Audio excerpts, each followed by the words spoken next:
He sat on the edge of his bed, phone in hand, scrolling through their old photos, waiting, just waiting for her name to appear on the screen. Sound familiar? Here's the brutal truth no one tells you after a breakup. The harder you chase, the further she runs. But what if I told you there's a completely different approach, one rooted in psychology, that flips the entire dynamic and makes her the one checking your phone? Stay with me, because by the end of this video, you'll know exactly how the mind works after a breakup and the 5 psychological triggers that create undeniable attraction and longing, even after a relationship ends. Welcome back, or if you're new here, welcome.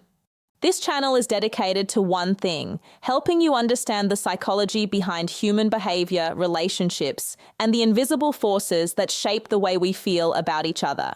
Today we're going deep into breakup psychology. And no, this isn't about games, manipulation, or toxic behavior. This is about understanding how the human mind works, what creates genuine longing, and how your behavior in the days and weeks after a breakup directly affects how she perceives and remembers you. These 5 principles are backed by real psychological research from attachment theory to cognitive behavioral science. Let's get into it.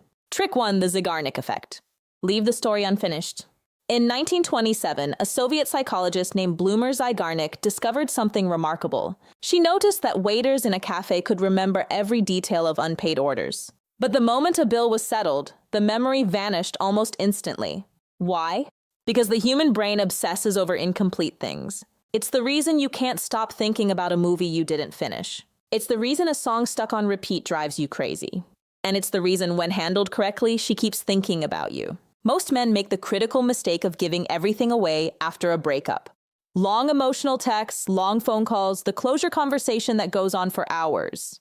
You feel like you're resolving things, but psychologically you're settling the bill. You're giving her brain the ending it needed, so it stops thinking about you. Here's what to do instead. Go quiet. Not cold, not rude, just quiet. Leave some things unsaid. That unresolved emotional thread. It becomes a loop. Her mind can't stop running. She starts wondering, and wondering is the beginning of missing. The Zeigarnik effect is one of the most powerful forces, music, in human psychology. Let her mind do the work for you. Trick to scarcity principle? Become what she can't have. Think about the last time something became unavailable to you. A limited edition item. A restaurant that was always booked. Person who suddenly became very, very busy. What happened to your desire for it? It went up almost instantly.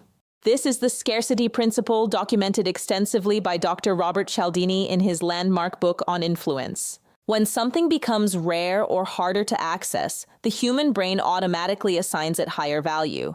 Right now, you need to apply this to yourself. The version of you that was always available, texting back instantly, clearing your schedule, showing up at her convenience. That version carries low perceived value in her mind. Not because you're not valuable, but because the brain reads availability as desperation. And desperation is deeply unattractive. The moment you become genuinely harder to reach because you're living your life, building something, growing as a person, her brain recalibrates. Suddenly the question isn't why isn't he texting me back? It's what is he doing? Who is he becoming? Pull back your attention. Not as a game, it's a genuine investment in your own life. The side effect starts wondering what she's missing. Trick 3, contrast effect. The new version she didn't expect. Here's a psychological truth that will change how you think about post-breakup behavior. The human brain doesn't evaluate things in isolation. It evaluates them in comparison. A salary of $7,000 feels great until your friend tells you they make $90,000. The same salary, an entirely different emotional response. That's the contrast effect at work. After a breakup, she has a clear mental image of who you were in the relationship, your habits, your energy, your emotional state. That image is locked in. Now imagine she sees something unexpected. You post a photo looking genuinely happy, not performatively, not with a new girl to make her jealous, but just thriving. You run into a mutual friend and they mention you've started a new project, picked up a new skill, joined a gym, traveled somewhere. The stories they hear about you, no music, longer match the image she has stored. That gap between who she thought you were and who you're becoming is cognitively dissonant. Her brain can't resolve it without thinking about you more. She starts reevaluating her memories. Was she seeing you clearly? Did she underestimate you? You don't have to perform growth, just actually grow.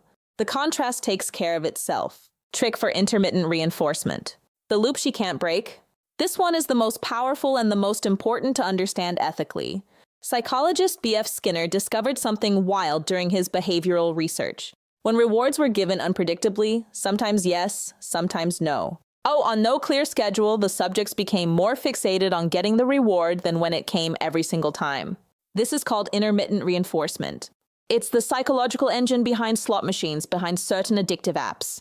And here's the uncomfortable truth. It's why people stay in emotionally inconsistent relationships far longer than they should. But here's the ethical, constructive version of this principle for you. Don't be predictably available or predictably absent. Don't be the guy who always texts at 9 a.m. Don't be the guy who never responds. Be genuinely unpredictable because your life actually has varied rhythm. Some days you're deep in a project. Some days you feel like being social. Some days you check in with mutual friends and she hears about it. Some days you're nowhere. That natural unpredictability rooted in actually living your life creates a mild psychological loop. She never quite knows where you stand. And the brain by design is compelled to seek resolution to open loops. Use this principle to live fully, not to play games. The results are the same. The integrity is entirely different. Trick 5, nostalgia. Anchoring be the memory she can't delete. Memory is not a recording. It's a reconstruction. Every time she recalls a moment you shared, her brain doesn't play it back like a video. It rebuilds it and it colors it with her current emotional state. This is why the same memory can feel warm and beautiful one day and painful the next.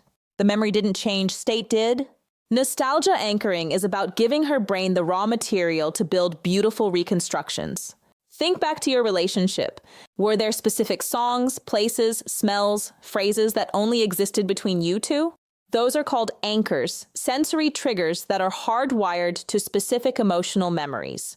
You can't force her to activate those anchors, but you can live in a way that makes those anchors more likely to surface. Go back to places you both loved not to be seen, but because you genuinely enjoy them.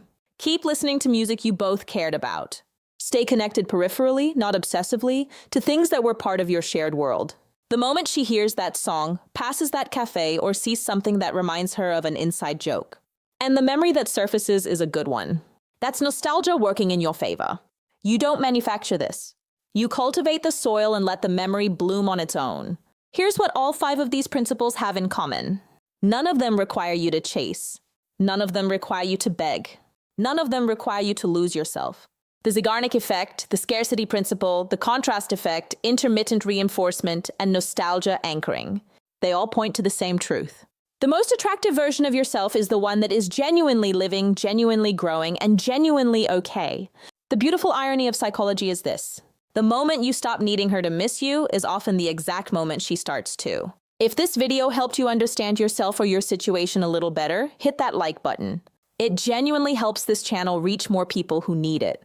Subscribe if you want more psychology content like this. And drop a comment below. I read every single one.